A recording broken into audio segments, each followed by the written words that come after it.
अब हमने median find करना है in case of group data. अगर हमारे पास ग्रुप डेटा हो तो मीडियन को हम कैसे फाइंड करते हैं। अब यहाँ पर भी हमारे पास डिफरेंट टाइप ऑफ फार्मूलाज हैं, ठीक है। अब अगर सब ग्रुप डेटा तो है हमारे पास, यानी median in case of group data. Group data में अब हमारे पास टू टाइप्स ऑफ डेटा आ जाता है, एक डिस्क्रीट डेटा है, एक कंटिन्यूस डेटा है। डिस्क्रीट डेटा फॉर एग्जांपल ऐसा डेटा जो कि होल नंबर की फॉर्म में हो, ठीक है।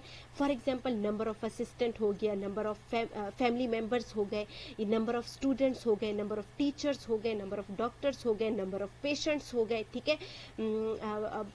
नंबर ऑफ पेशेंट हमारे पास हो गए। तो फॉर एग्जांपल हम देखना चाहते हैं कि एक वीक में एक स्पेसिफिक डिजीज से रिलेटेड, फॉर एग्जांपल एक वीक में हर दिन हमारे पास कितने एक स्पेसिफिक डिजीज से रिलेटेड कोविड के कितने केसेस हमारे पास आ रहे हैं, ठीक है। अब जैसे हम देखना चाहें कि इस वीक में हमारे पास कितने आ रहे हैं, तो मंडे के दिन हमारे पास कितने नंबर ऑफ पेशेंट्स आए हैं एक स्पेसिफिक हॉस्पिटल में, एक सिटी हॉस्पिटल में। ट्यूसडे के दिन कितने आए हैं, वेडनेसडे के दिन कितने आए हैं, ठीक है। फॉर एग्जांपल मंडे के दिन हमारे पास 5 पेशेंट आ गए हैं कोविड के एक किसी भी सर्टन हॉस्पिटल में, ठीक है। ट्यूसडे के दिन हमारे पास क्या आ गए, नंबर ऑफ पेशेंट जो है ट्यूसडे के दिन हमारे पास आ गए हैं जो फर्स्ट डे ऑफ वीक में हमारे पास 5 पेशेंट है, सेकेंड डे ऑफ वीक में हमारे पास 10 पेशेंट है, थर्ड डे ऑफ वीक में हमारे पास 2 पेशेंट है, जो फोर्थ डे ऑफ वीक है उसमें हमारे पास 10 पेशेंट है, ठीक है। तो जब हमारे पास इस टाइप का डेटा होता है तो ये बेसिकली हमारे पास डिस्क्रीट डेटा है, ठीक है। जैसे जो कि होल नंबर की फॉर्म में हो, जैसे number of patient, number of doctors, number of teacher, number of students, family members. तो ये हमारे पास क्या है, डिस्क्रीट डेटा है। जब हमारे पास डिस्क्रीट डेटा हो और ग्रुप्ड की फॉर्म में हो, यानी फ्रीक्वेंसी की फॉर्म में हो, तो उस सिचुएशन में मीडियन हमारे पास, मीडियन को हम कैसे फाइंड करते हैं, ठीक है। अगेन हमारे पास 2 टाइप्स ऑफ फार्मूला है। पहले हमने देखना है कि नंबर ऑफ ऑब्जर्वेशन, यानी टोटल नंबर ऑफ ऑब्जर्वेशन जो है वो हमारे पास इंटीजर के फॉर्म में है या नॉट इंटीजर के फॉर्म में है, ठीक है। अब फार्मूले को हमने अप्लाई कैसे करना है मैं आप लोगों को बताती हूँ। देखें फॉर एग्जांपल हमारे पास ये एक एग्जांपल है हमारे पास, जिसमें है हमारे पास number of the following distribution relates to the number of assistant in 50 organisations, ठीक है।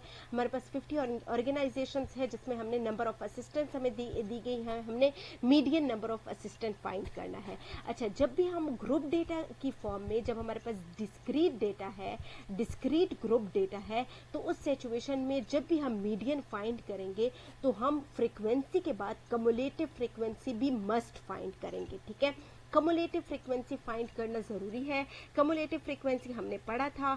कम्युलेटिव एक हमारे पास क्लास फ्रीक्वेंसी होती है जो कि एग्जैक्ट फ्रीक्वेंसी होती है। जिस तरह यहाँ पे देखें तो हर एक क्लास की फ्रीक्वेंसी है, यानी 0 ऑर्गेनाइजेशन ऐसी हैं जिनमें 3 ऑर्गेनाइजेशन ऐसी हैं जिनमें कोई असिस्टेंट नहीं, ठीक है। यानी number of assistant 0 number of assistant में, यानी 3 ऑर्गेनाइजेशन ऐसी हैं जिसमें कोई असिस्टेंट नहीं है। 4 ऑर्गेनाइजेशन में 1 असिस्टेंट है, 6 ऑर्गेनाइजेशन में 2 असिस्टेंट है, 7 में 3 है, 10 में 4 है, 6 में 5 है। अब ये क्या है, ये क्लास फ्रीक्वेंसी है। जब हमने डिस्क्रीट ग्रुप डेटा में अगर हम मीडियन फाइंड करना चाहते हैं तो उस सिचुएशन में हमने कम्युलेटिव फ्रीक्वेंसी फाइंड करनी होती है, और कम्युलेटिव फ्रीक्वेंसी हमें फ्रीक्वेंसी देती है from starting point up to certain point X, ठीक है। अब जैसे ये एग्जाम्पल है, हमने मीडियन नंबर ऑफ असिस्टेंट्स यहाँ पर फाइंड करने हैं, तो सबसे पहले हम क्या करेंगे, कम्युलेटिव फ्रीक्वेंसी फाइंड करेंगे, ठीक है। हमारे पास नंबर ऑफ असिस्टेंट है 0 1 2 3 अप टू 9, फ्रीक्वेंसी है 3 ऑर्गेनाइजेशन में 0 असिस्टेंट है, 4 ऑर्गेनाइजेशन में 1 है, 6 में 2 है, 7 में 3 है, 10 में 4 है, 6 में 5 है, 5 में 6 है, 5 में 7 है। 3 ऑर्गेनाइजेशन ऐसी हैं जिसमें 8 असिस्टेंट है, और 1 ऑर्गेनाइजेशन ऐसी है जिसमें 9 असिस्टेंट है, ठीक है। नेक्स्ट हमने कम्युलेटिव फ्रीक्वेंसी फाइंड करना है। कम्युलेटिव फ्रीक्वेंसी हम कैसे फाइंड करेंगे, पहली कम्युलेटिव फ्रीक्वेंसी तो हमारे पास 3 आ जाएगी, सेकंड कैसे आएगी, 3 + 4 7, थर्ड हमारे पास फिर हम 7 + 6 करेंगे 13, 13 + 7 20, 20 + 10 30, 30 + 6 36, 36 प्लस 5 41, 41 प्लस 5 46, 46 प्लस 3 49 और 49 प्लस 1 50। ठीक है, अब ये हमें क्या बता रहा है, 7 हमें ये बता रहा है कि 7 ऑर्गेनाइजेशन ऐसी हैं जिनमें 0 to 1 असिस्टेंट है। 13 ऑर्गेनाइजेशन ऐसी हैं जिसमें 0 1 2 असिस्टेंट है। 20 ऑर्गेनाइजेशन ऐसी हैं जिनमें 0 1 2 3 असिस्टेंट है। ठीक है, अच्छा, अब हमने कम्युलेटिव फ्रीक्वेंसी तो फाइंड कर ली। नेक्स्ट हमने क्या करना है, हमने अगेन इवन एंड ओड का कंसेप्ट यहाँ पर भी यूज करना है। ठीक है, इवन एंड ओड का कंसेप्ट हम यूज करेंगे। जैसे यहाँ पे हमारे पास 50 आ रहा है। ठीक है, तो 50 हमारे पास क्या है, इवन नंबर है।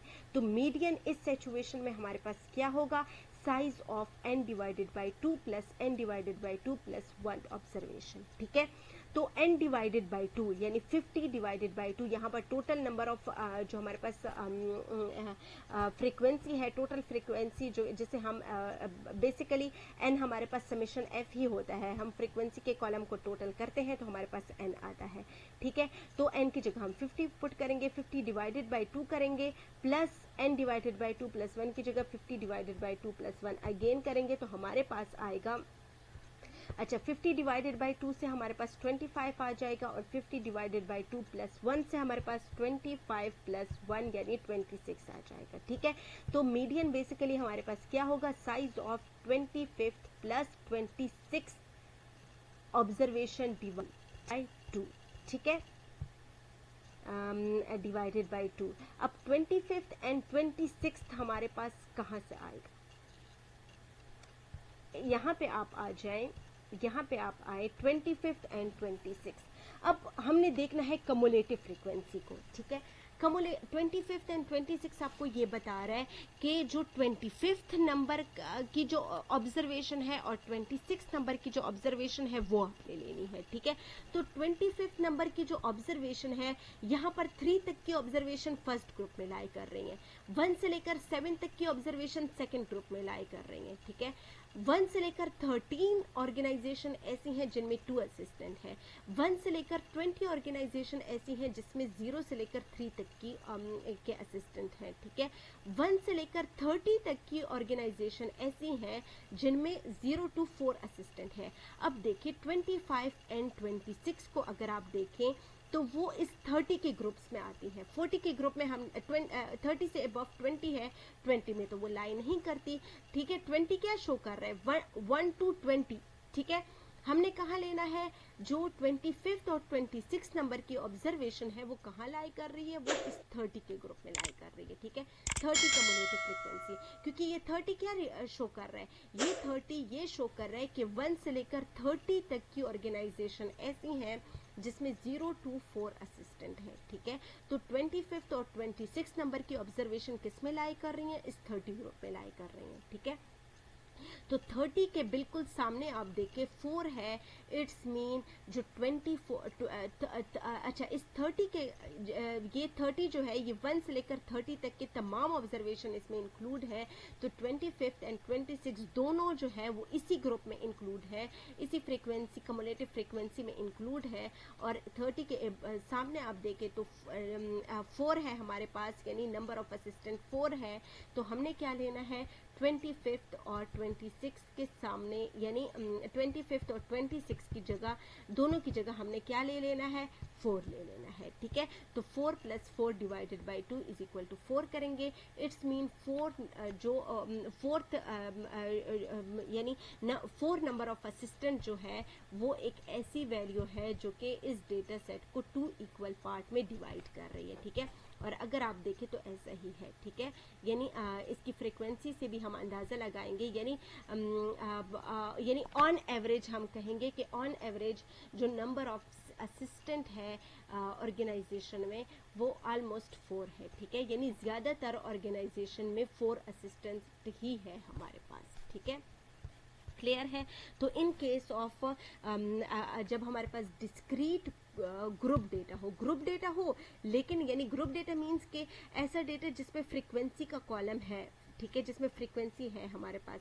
ग्रुप डेटा हो लेकिन डिस्क्रीट ग्रुप डेटा हो, तो उस सिचुएशन में हम क्या करते हैं, अगेन हम एक तो हमने कम्युलेटिव फ्रीक्वेंसी मस्ट फाइंड करनी है। कम्युलेटिव फ्रीक्वेंसी फाइंड करने के बाद हमने क्या करना है, हमने देखना है कि हमारी नंबर ऑफ ऑब्जर्वेशन इवन है या ओड है। अगर नंबर ऑफ ऑब्जर्वेशन हमारी इवन है तो हमने क्या करना है, ये वाला फार्मूला यूज करना है। और अगर हमारी नंबर ऑफ ऑब्जर्वेशन ओड है तो उस सिचुएशन में हमने क्या करना है, ये फार्मूला जो आप लोगों को नजर आ रहा है, ये फार्मूला हमने यूज करना है। ठीक है,